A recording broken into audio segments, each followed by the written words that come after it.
Lloret.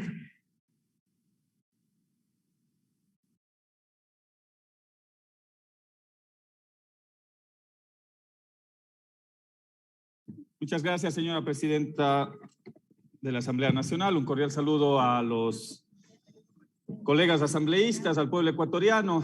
Hoy estamos ante un escenario de aprobación del presupuesto 2022. Hay una serie de expectativas del pueblo ecuatoriano con respecto a que este presupuesto pueda cubrir sobre todo aquellas necesidades de los sectores más vulnerables. Ese sería uno de los objetivos loables, digamos, de este presupuesto general del Estado. Y he escuchado algunas intervenciones de algunos colegas asambleístas, dicen que tenemos más recursos, y ese ha sido el mismo discurso que se ha venido implementando los últimos 5 años. Es decir, con este presupuesto para el 2022 estaríamos cumpliendo con la misma receta de aquel modelo neoliberal, fondo monetarista, en el cual le impone al gobierno ecuatoriano una serie de medidas restrictivas. Quizás lo más grave, señora presidenta y colegas asambleístas, no solo es el deterioro de las condiciones de salud, de educación, que se ven afectadas a través del recorte presupuestario, la situación de las universidades públicas que también se ven afectadas con este recorte.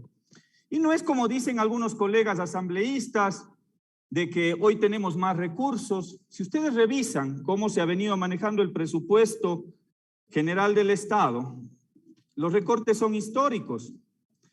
Año 2017, presupuesto de salud, 2.794 millones de dólares. Año 2018, 3.037 millones de dólares. Año 2019, 2.899 millones de dólares. Año 2020, 2.877 millones de dólares. Y así por el orden se va manejando el presupuesto. Pero ¿qué es lo que hacen al final del día? Y esto el pueblo ecuatoriano tiene que saber.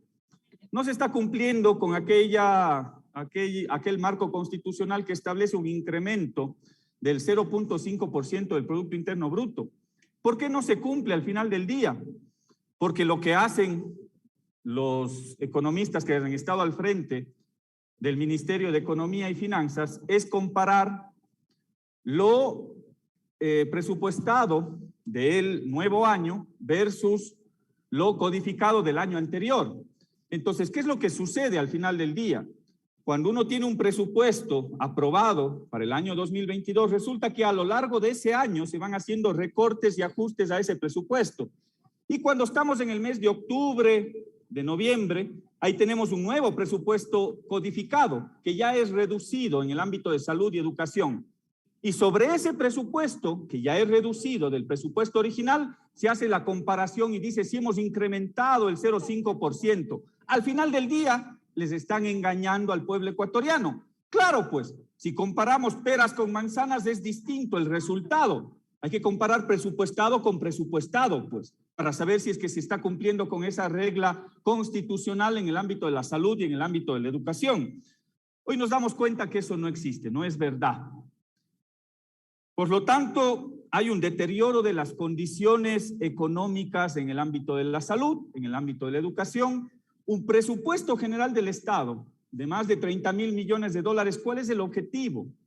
El objetivo, y aquí les hago una reflexión, ahí tiene que haber un objetivo que no necesariamente es un objetivo de reducir el déficit fiscal, porque parecería que esa sería la principal preocupación que tiene algún sector de gobierno. Dice, nuestra principal preocupación es reducir el déficit fiscal. Ese es uno de los principales objetivos.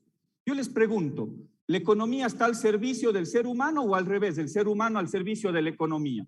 A mí me parece que es lo segundo, esa es la visión que deberíamos manejar. Pero resulta que para algunos sectores políticos, resulta que el principal objetivo es reducir el déficit económico, cuando no se dan cuenta que hay otros sectores de la economía que están totalmente deteriorados.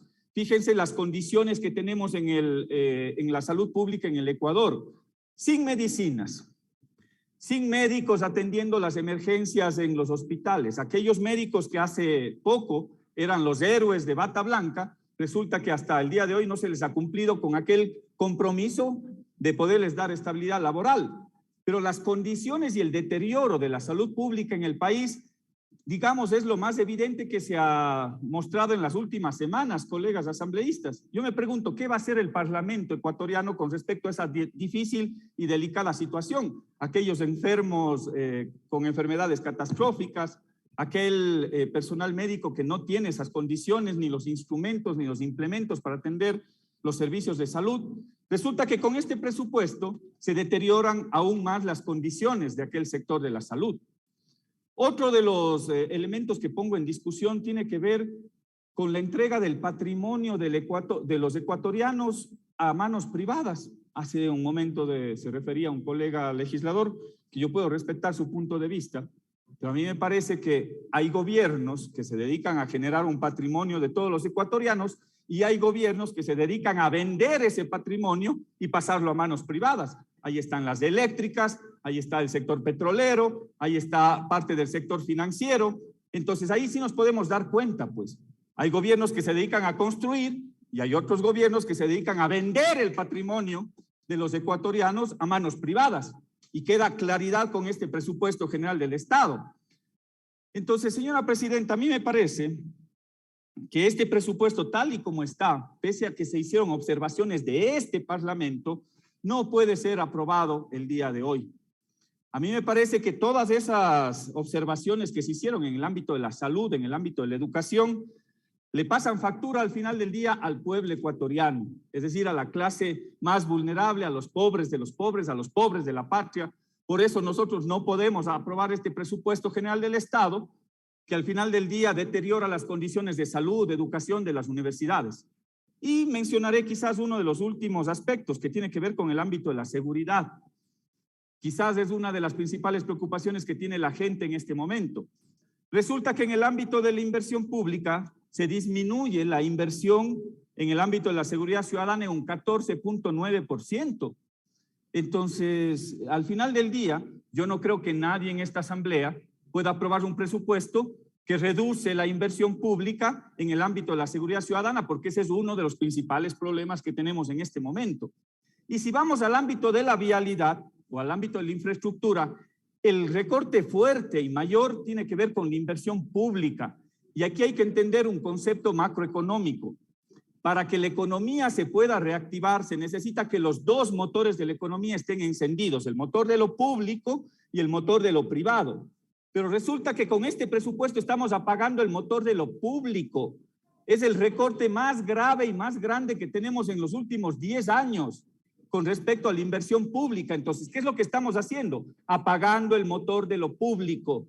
El recorte más fuerte está en alrededor de 5.000 millones de dólares en el tema de inversión y por lo tanto hemos apagado el motor de lo público y eso también tiene incidencia en el motor de lo privado. Si los dos motores de la economía no están encendidos, lo único que va a terminar pasando es una caída fuerte del consumo, una caída fuerte de la demanda como lo que estamos viviendo en este momento en el país.